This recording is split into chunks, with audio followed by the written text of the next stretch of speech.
Caves call to our sense of adventure, promising hidden wonders and untold stories.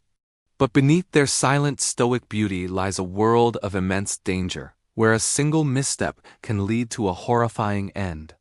Today, we re-venturing into the darkness to uncover the stories of 10 individuals whose final moments were spent trapped within the earth, reminding us of the profound respect these natural formations command.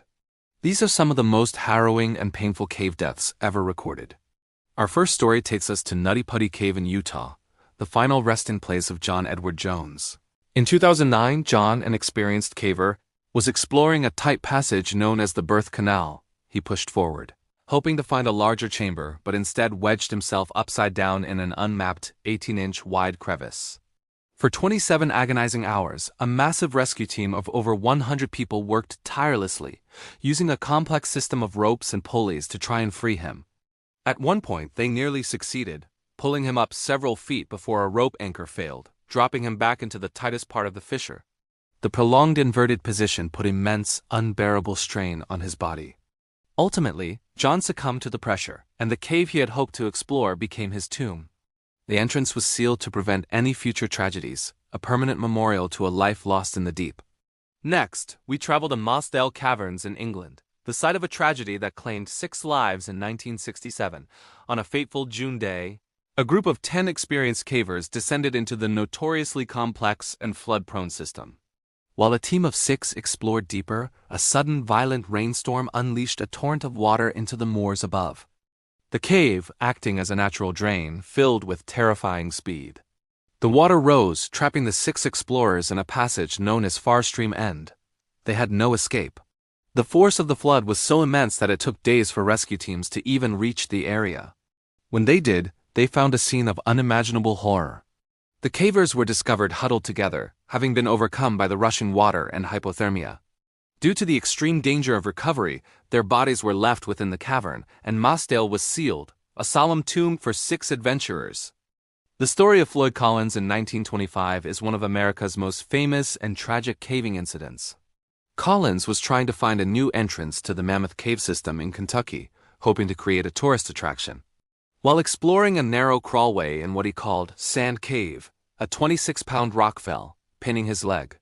He was trapped 55 feet below ground in a passage so tight he could barely move. His plight sparked a national media frenzy. For over 2 weeks, the nation was captivated as rescuers tried everything to save him. They dug a parallel shaft, battling collapses and treacherous conditions. They passed him food and tried to keep his spirits up, but his situation grew more dire each day. After 17 days of exposure, starvation, and the immense pressure on his trapped leg, Floyd Collins passed away just before rescuers could reach him. His ordeal became a chilling lesson in the unforgiving nature of the underground world. Now we head to France and the Gouffre cave system, once considered the deepest in the world. In 1996, a joint expedition of British and Hungarian cavers descended into its depths. Among them was Eric Establi, a veteran diver and caver.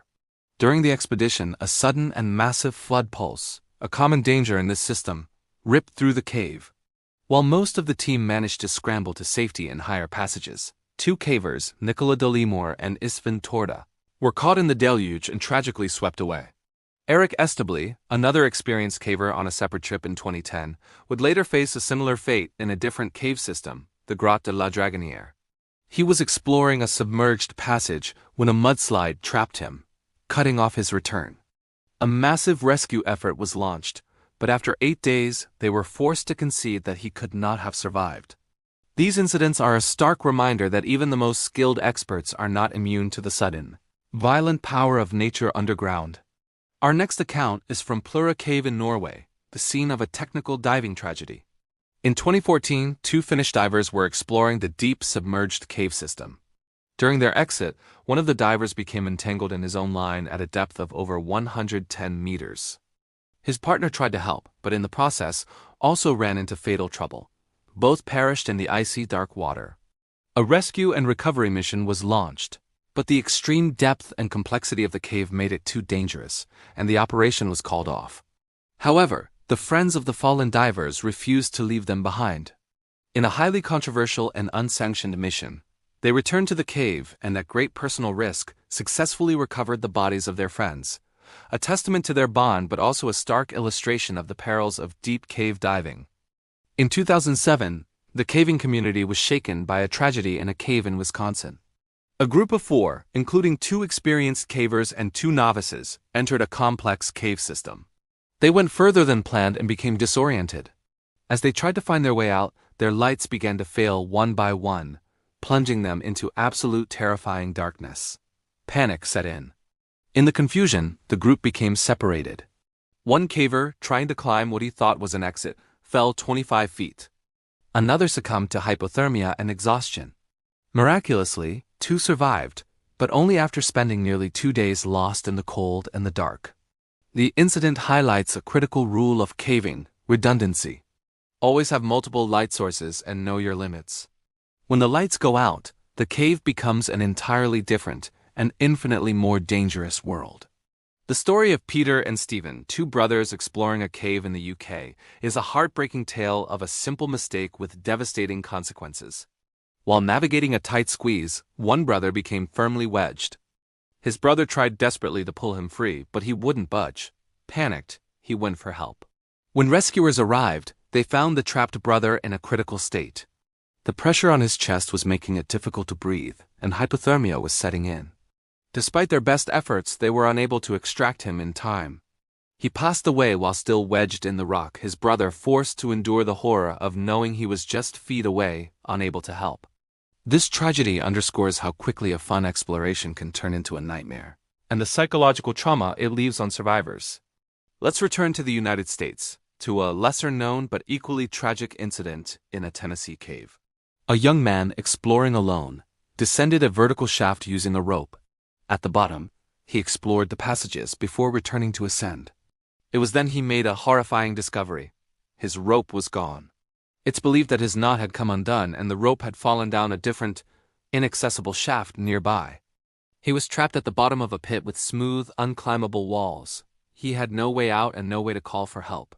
It was weeks before he was reported missing, and his location discovered. By then it was far too late.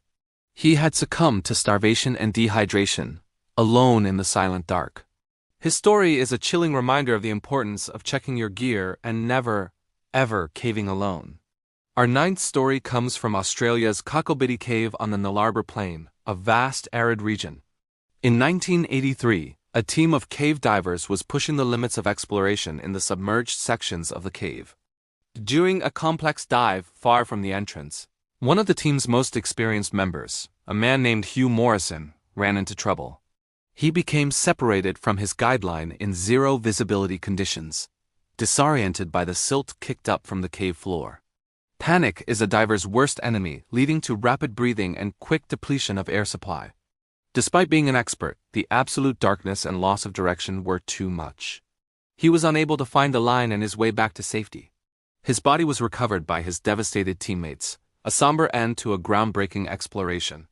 Finally, we have the story of James Mitchell, who in 1959 was part of an expedition in the famous Peak Cavern in England, also known as the Devil's Arse.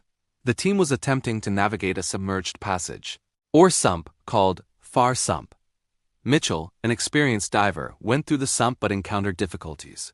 His teammate, realizing Mitchell was in trouble, tried to assist him, but the conditions were extremely difficult. Mitchell became trapped and drowned. The recovery was incredibly dangerous and complex, requiring the sump to be partially drained.